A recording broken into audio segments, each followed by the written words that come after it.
પરસોત્તમ બુધર્મલ પમનાણી બિલકુલ નથી. બહુ તકલીફ છે બધાને. આમાં કરજ કરીને માણસને નિશાળમાં છોકરાને ભણાવવું પડે છે, કા નિશાળમાંથી ઉઠાવવું પડે છે. આ પોઝિશન છે રાજકોટ શહેરમાં. આ તકે વહેલામાં વહેલા તકે સ્કૂલ ચાલુ થાય એવી આપણી માંગણી છે. જો આવું થશે તો બધા માટે સારું થશે. સરળ અભિયાન છે, મારા એકલા માટે નથી, બધા માટે છે. બધાને કામ થવા જોઈએ. નાના માણસોને બહુ ખૂબ જ તકલીફ છે. આના માટે તમે કઈ માંગણી કરેલી છે? અનેક ઠેકાણે માંગણી કરેલી છે, લિખિતમાં અરજી કરેલી છે, મુખ્યમંત્રીને બધે લખેલ છે, પણ આજ સુધી કોઈ જવાબ મળેલ નથી. અમારી ખાસ આજના દિવસે એક જ રજૂઆત છે. રાજકોટ શહેરમાં સરકારી શાળા ધોરણ 9 થી 12 અંગ્રેજી માધ્યમની એક પણ નથી. તો આજના સમયમાં અંગ્રેજીનો જમાનો છે, અંગ્રેજી શિક્ષણનો જમાનો છે. તો આજના સમયમાં કેવી રીતના બાળક આગળ વધશે અંગ્રેજીમાં, સામાન્ય વર્ગના બાળકનું શું થશે, આમાં કેવી રીતના આગળ વધશે ગુજરાત, કેવી રીતના આગળ વધશે ભારત. તો અમારો ખાસ મુદ્દો આ જ છે. સાહેબ, રાજકોટ શહેરમાં જોવા જઈએ ને તો રાજકોટ શહેરમાં અમે ડેટા મેળવેલો છે. રાજકોટ શહેરમાં ગ્રાન્ટેડ શાળામાં માત્ર ને માત્ર 4 શાળા અત્યારે કાર્યરત છે. હવે 4 માંથી એક શાળા તો બંધ થવાના આરે છે, અને એક શાળા છે તો ઓનલી ફોર ગર્લ્સની છે.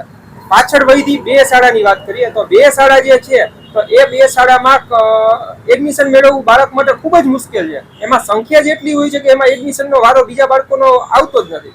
તો આમાં હવે પ્રશ્ન એ છે તો સામાન્ય વર્ગનો બાળક જે છે તો એ આગળ વધશે કેમ?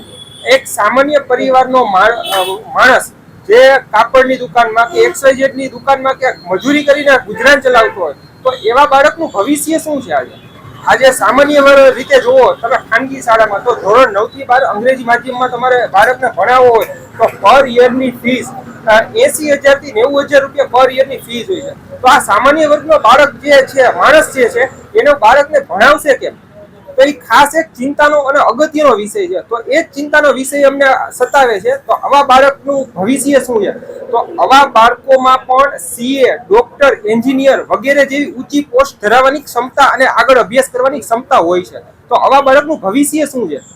અમારો આજ ખાસ સવાલ આ જ છે. આના માટે તમે કઈ રજૂઆત કરી? આ બાબતે અમે રાજકોટના જિલ્લા શિક્ષણાધિકારી કચેરીમાં ઘણી બધી રજૂઆત કરેલી છે, ઘણી બધી લેખિતમાં અરજી આપેલી છે. તે ઉપરાંત ગુજરાત રાજ્યના મુખ્યમંત્રી, ગુજરાત રાજ્યના શિક્ષણ મંત્રી તેમજ કમિશનર ઓફ સ્કૂલ ગાંધીનગરને અમે લેખિતમાં રજિસ્ટર પોસ્ટ એથી ઘણી બધી રજૂઆતો કરેલી છે.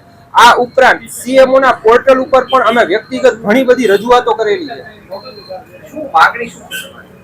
અમારી એક જ માગણી છે, વહેલામાં વહેલી તકે રાજકોટમાં 20 લાખથી વધારેની વસ્તી છે. તો વહેલામાં વહેલી તકે રાજકોટને વધારેમાં વધારે પ્રમાણમાં સરકારી ઇંગ્લિશ મીડિયમની ધોરણ 9 થી 12 શાળા મળે, જેથી કરીને બાળકનું ભવિષ્ય આગળ વધે.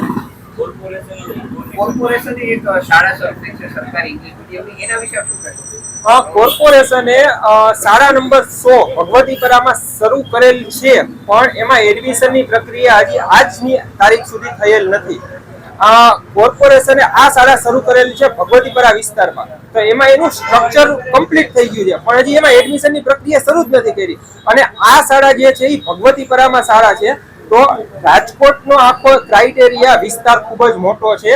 એક વિસ્તારમાં એક શાળાથી કાંઈ શક્ય ન બને.